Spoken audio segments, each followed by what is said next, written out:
ওম শান্তি। আজকে তারিখ হলো 9 মার্চ 2025। আজকে বাবার অব্যক্ত মুরলি রিভাইজ কোর্স 20 মার্চ 2004। আজকের অব্যক্ত মুরলির হেডলাইন হলো এই বছরকে জীবনমুক্ত বিশেষ বছর রূপে উদযাপন করো।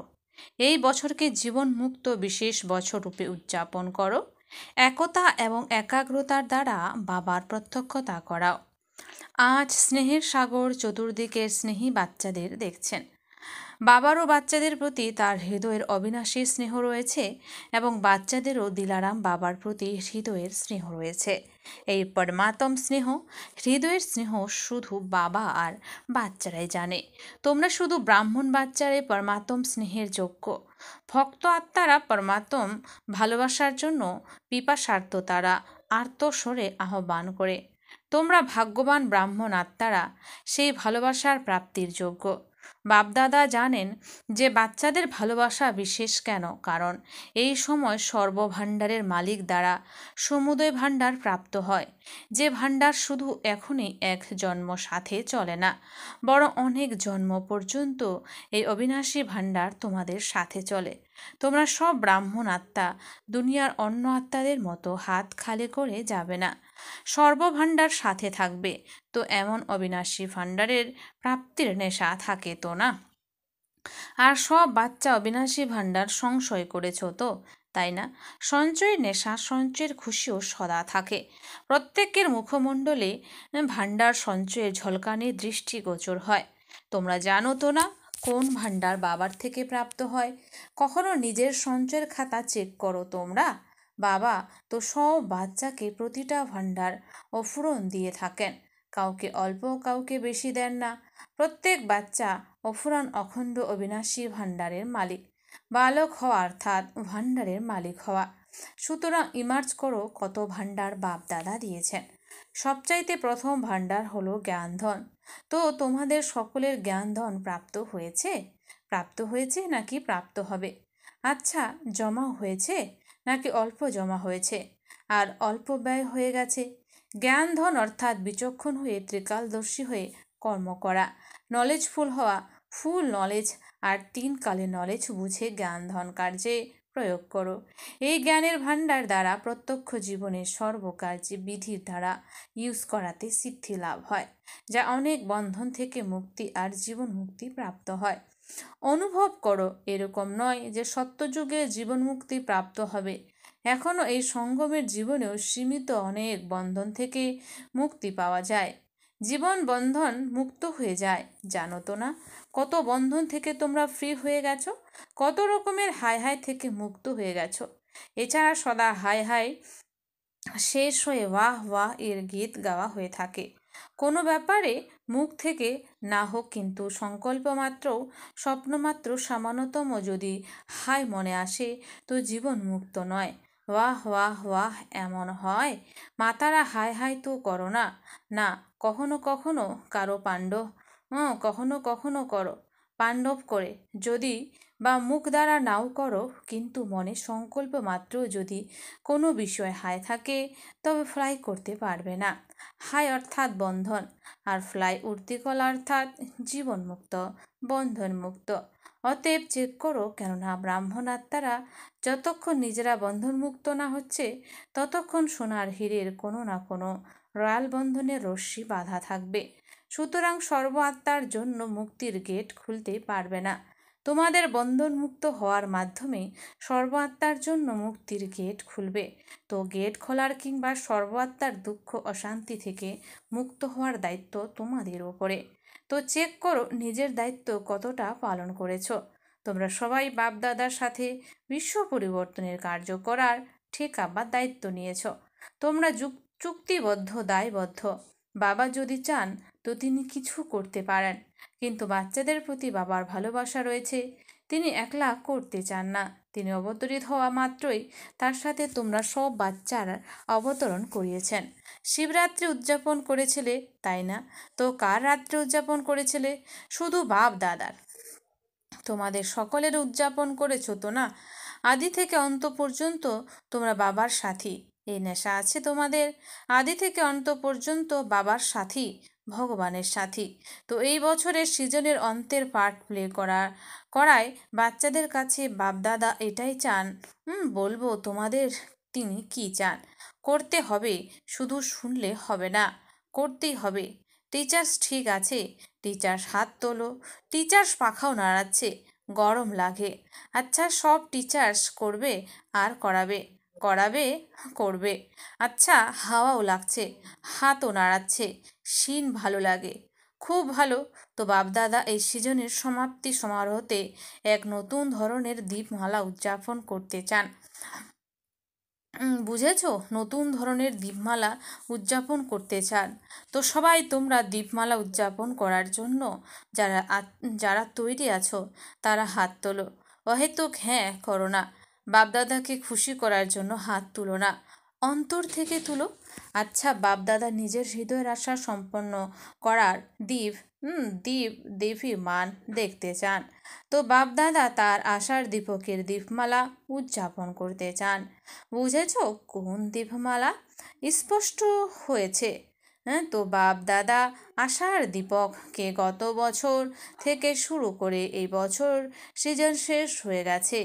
বাপদাদা বলেছিলেন, তোমরাও সবাই সংকল্প করেছিলে, স্মরণে আছে। কেউ কেউ সেই সংকল্প শুধু সংকল্পের স্তর পর্যন্ত পূর্ণ করেছ, কেউ কেউ সংকল্প অর্ধেক পূর্ণ করেছ, আর কেউ কেউ এখনও ভাবছ, কিন্তু তাদের ভাবনা পর্যন্ত আছে। সেই সংকল্প কি কোনো নতুন বিষয় নয়, পুরনো ব্যাপার সপরিবর্তনের দ্বারা সর্বপরিবর্তন। বিশ্বের ব্যাপার তো ছেড়েই দাও, কিন্তু বাপদাদা স্বপরিবর্তন দ্বারা ব্রাহ্মণ পরিবারের পরিবর্তন দেখতে চান। এখন এটা শুনতে চান না যে এভাবে হলে এটা হবে, এ যদি বদলায় তবে আমি বদলাবো, এ যদি করে তো আমি করব। এক্ষেত্রে প্রত্যেক বাচ্চাকে ব্রহ্মা বাবা বিশেষভাবে বলেছেন যে হে অর্জুন, হও আমার মতো। এই ব্যাপারে প্রথমে তুমি নয়, প্রথমে আমি। এই আমি কল্যাণকারী আমি, আর সীমাবদ্ধতার আমি নিচে নামিয়ে দেয়। এই বিষয়ে বলা হয়ে থাকে যে দায়িত্ব পালনের উদ্যোগ নেয় সে অর্জুন। তো অর্জুন অর্থাৎ নম্বর 1, নম্বর ক্রম নয়, নম্বর 1। সুতরাং তোমরা নম্বর 2 হতে চাও নাকি নম্বর 1 হতে চাও? বাপদাদা অনেক কার্যে হাসির ব্যাপার দেখেছেন। বাবা পরিবারের ব্যাপারে বলেন, পরিবার এখানে বসে আছে তো না, এমন অনেক কাজ হয়। তখন বাপদাদার কাছে সমাচার আসে, কিছু কার্য এমন হয়, কিন্তু প্রোগ্রাম এমন হয় যা বিশেষ আত্মাদের জন্য হয়। তো বাপদাদার কাছে দাদিদের কাছে সমাচার আসে, কেননা সাকারে তো দাদিরা নিমিত্ত। বাপদাদার কাছে সংকল্প তো পৌঁছে যায়। তো কোন সংকল্প পৌঁছায়? আমার নামও এতে হওয়া উচিত। আমি কি কিছু কম আছি? আমার নাম নেই কেন? তো বাবা বলেন, হে অর্জুন, এ এ তোমার নাম নেই কেন? থাকা উচিত তো না, নাকি থাকা উচিত নয়? সামনে মহারথীরা বসে আছে, থাকা তো উচিত, তাই না? থাকা উচিত। তো ব্রহ্মা বাবা সেটা করে দেখিয়েছেন। তিনি কখনো কারো দিকে দেখেনি কে কে কে করে না করে, কিভাবে করে না। প্রথমে আমি, এই আমি বিষয়ে তোমাদের আগে বলা হয়েছিল। অনেক প্রকারের রয়্যাল রূপে আমি রয়েছে বলা হয়েছিল না? সেই সব এই আমির সাথে সমাপ্ত হয়ে যায়। তো এই সৃজনের সমাপ্তিতে এটাই বাপদাদার আশা, প্রত্যেক বাচ্চা যে নিজেকে ব্রহ্মকুমারী বলে জানে সে প্রত্যেক ব্রাহ্মণ আত্মা, সে সমস্ত বন্ধন থেকে মুক্ত হোক। সীমাবদ্ধতার যেসব বন্ধন সংকল্প রূপে রয়ে গেছে, ব্রহ্মা বাবার মতো বন্ধনমুক্ত জীবনমুক্ত হও। ব্রাহ্মণ জীবনে মুক্ত হও, সাধারণ জীবনে মুক্ত হওয়া নয়। শ্রেষ্ঠ ব্রাহ্মণ জীবনে মুক্ত হওয়ার এই স্পর্শ বিশেষভাবে উদযাপন করো। প্রত্যেক আত্মা যতটা নিজের সূক্ষ্ম বন্ধনের ব্যাপারে জানে, সেরকম আর কেউ জানতে পারে না। বাপদাদা তো জানেন, কেননা বাপদাদার কাছে তো টিভি আছে, মনের টিভি বডির নয়। মনের টিভি আছে, তাহলে এখন যে আবার সিজন হবে তো না, নাকি বিরতি নেওয়ার দরকার? 1 বছরের জন্য অবকাশ নেবে না 1 বছরের তো অবকাশ হওয়া উচিত নয়। পাণ্ডব 1 বছরের বিরতি হবে। দাদিজি বলেছেন মাসে 15 দিনের অবকাশ। আচ্ছা, খুব ভালো, সবাই বলছো। যারা বলছো অবকাশের দরকার নেই তারা হাত তোলো। করার দরকার নেই। আচ্ছা, যারা উপরের গ্যালারিতে তারা হাত নাড়াচ্ছে না, সমগ্র সভা হাত নাড়িয়েছে। খুব ভালো। বাবা তো বাচ্চাদের কাছে সদা হাজি হাজি করেন, সেটা ঠিক আছে। এখন বাবাকে বাচ্চারা কবে হাজি করবে? বাবাকে দিয়ে তো হাজি করিয়ে নিয়েছো। তো বাবা বলেন এখন বাবাও একটা শর্ত রাখছেন। শর্ত মঞ্জুর হবে? সবাই হাজি তো করো, পাক্কা? তোমরা সামান্য অজুহাতও দেবে না তো? এখন সবার মুখ টিভিতে দেখাও। এটা ভালো, বাবাও খুশি হন যে সব বাচ্চা হাজি হাজি করে। তো বাপদাদা এটাই চান যে কোনো কারণ বলবেন না, এই কারণ সেই জন্য এটা বন্ধন, সমস্যা নয়, সমাধান স্বরূপ হতে হবে এবং সাথীদেরও প্রস্তুত করতে হবে। কারণ সময়ের অবস্থা তো দেখছো, ভ্রষ্টাচারের বোল কত বাড়ছে। ভ্রষ্টাচার অত্যাচার অতির দিকে যাচ্ছে। সুতরাং শ্রেষ্টাচারের পতাকা প্রথমে তোমরা সব ব্রাহ্মণ আত্মাদের মধ্যে আন্দোলিত হতে দাও, তবে বিশ্বে আন্দোলিত হবে। কত শিবরাত্রি উদযাপন করেছো? প্রতি শিবরাত্রিতে তোমরা এই সংকল্প করে থাকো যে বিশ্বে বাবার পতাকা উত্তোলন করতে হবে। বিশ্বে এই প্রত্যক্ষতার পতাকা উড়ানোর আগে প্রত্যেক ব্রাহ্মণকে নিজের মনের মধ্যে সদা হৃদয় সিংহাসনে বাবার পতাকার হিল্লোল তুলতে হবে। এই পতাকা আন্দোলিত করার জন্য শুধু দুটো শব্দ সব কর্মে ব্যবহার করতে হবে। কর্মে ব্যবহার করতে হবে, সংকল্পে নয়, বুদ্ধিতে নয়। হৃদয়ে কর্মের সম্পর্কে আনতে হবে। কঠিন শব্দ নয়, কমন শব্দ। সেটা হলো এক সর্বসম্বন্ধ সম্পর্কে নিজেদের মধ্যে একতা, বৈচিত্র্যময় সংস্কার বিদ্যমান, বৈচিত্র্যের মধ্যে একতা আনতে হবে।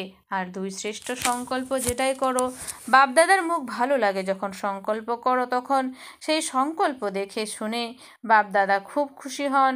বাহ বাহ বাচ্চারা, বাহ বাহ, শ্রেষ্ঠ সংকল্প, বাহ। কিন্তু একটা কিন্তু এসে যায়, আসা উচিত নয়, তবু এসে যায়। তোমাদের মধ্যে অনেক বাচ্চার মেজরিটি সংকল্প, মেজরিটি অর্থাৎ 90% সংকল্প খুব ভালো ভালো হয়। বাপদাদা মনে করেন আজ এই বাচ্চার সংকল্প খুব ভালো, প্রোগ্রেস হবে, কিন্তু সেটা যখন তোমাদের বলে আসে তখন অর্ধেক কম হয়ে যায়, কর্মে আবার পৌনে 1 ভাগ কম হয়ে যায়, মিক্স হয়ে যায়। কারণ কি? তোমাদের সংকল্পে একাগ্রতা, দৃঢ়তা নেই।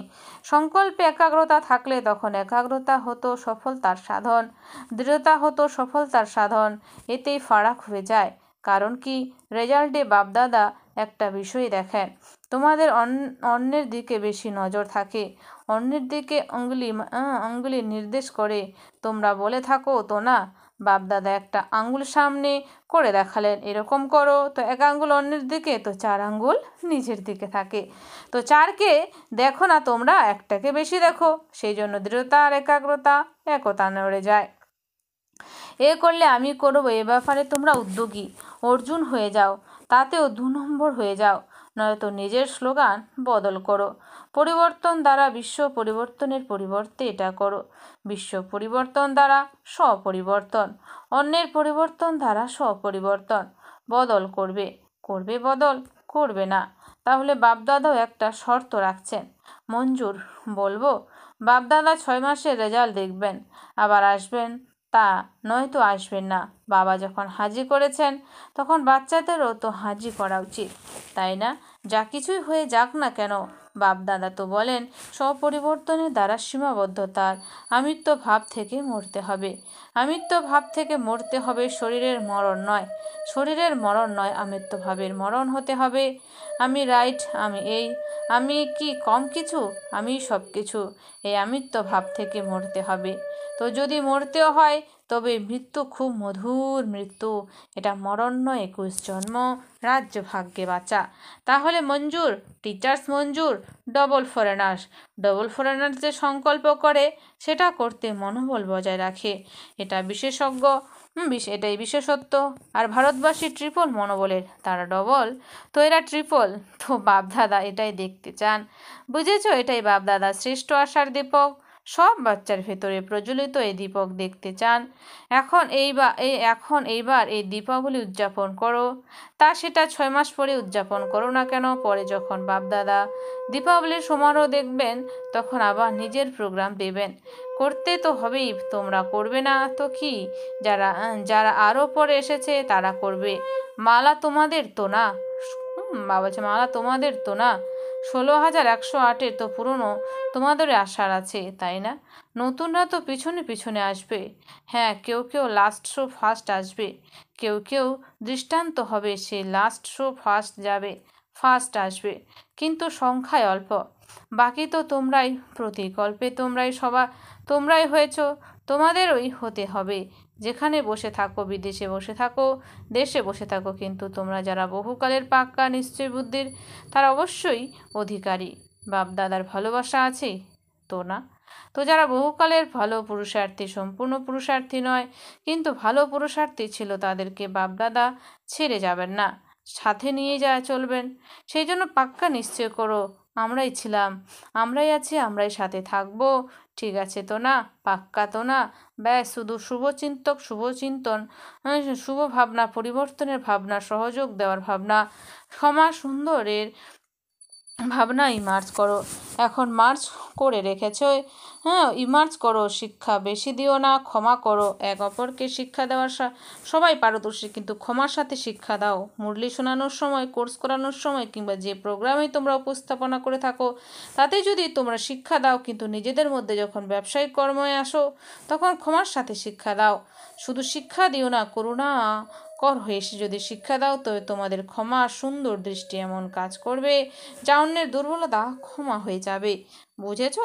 এখন 1 সেকেন্ডে মনের মালিক হয়ে যতটা সময় চাইবে ততটা সময় মনকে একাগ্র করতে পারবে। তো এখন এই আধ্যাত্ম এক্সারসাইজ করো, সম্পূর্ণভাবে মনের একাগ্রতা যেন থাকে, সংকল্প চঞ্চলতা নয়, অনর। আচ্ছা, চতুর্দিকের অবিনাশী সর্ব অখণ্ড ভাণ্ডারের মালিক, যারা সদা বন্ধনমুক্ত, সঙ্গম যুগে জীবনমুক্ত হওয়ার শ্রেষ্ঠ স্থিতিতে স্থিত থাকে, সদা বাপদাদার সব আশা সিম্পল করে, সদা একতা আর একাগ্রতার শক্তি সম্পন্ন সেই মাস্টার সর্বশক্তিমান আত্মাদের বাপদাদার স্মরণ, স্নেহ আর নমস্কার। চতুর্দিকের দূরে বসে থাকা